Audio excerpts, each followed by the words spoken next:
All right, 6:17 on this Thursday morning, and here's a look at our Santa Monica camera. So we have patchy low clouds and fog here, but as you head farther inland, this is where we're seeing a lot more of the thick clouds. 57 degrees. This is Santa Monica. And then here's a look at our bus stop forecast. So foggy start this morning. I'm going to give it a grade B. And then once we head toward the rest of the morning and into the afternoon, our weather begins to improve. So our temperatures are starting off the morning for the metro areas in the upper 50s. And then once we head toward the afternoon, we're looking at temperatures in the mid 70s, a little bit warmer for the valleys and the Inland Empire with temperatures in the 80s. Satellite radar, you can see how thick that fog is as it has pushed inland, and we're actually looking at some more of the fog really thickening up as you get closer to the foothills. So that's where we have that dense fog advisory. So visibility down to 0 for Van Nuys.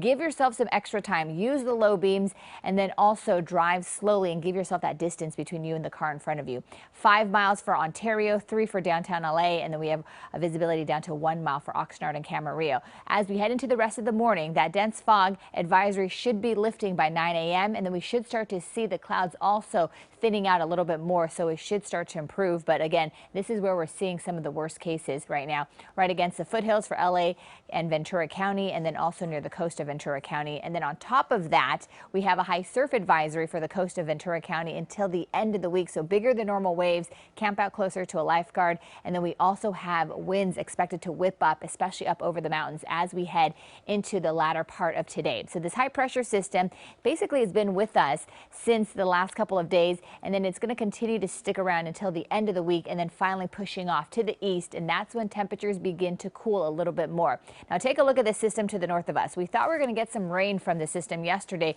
but now computer models are showing that maybe it's not quite as organized as what we once thought. So if we do get anything, maybe just a few sprinkles, but right now what they can agree on, computer models that is that it's going to be cooler and cloudier as we head into Tuesday of next week. But it's still a few days away, so things can change, and this is something that we're going to continue to watch. But just know that our temperatures are going to stay in the 60s for the beaches today, mid 70s for LA and Orange County Metro, mid 80s for the valleys. Just a little bit warmer as we head into Friday, and then we're cooling back down once we head toward the weekend and headed into the start of next week. 85 for the Inland Empire, 80s for the high deserts, mid 60s for the mountains. Back to you.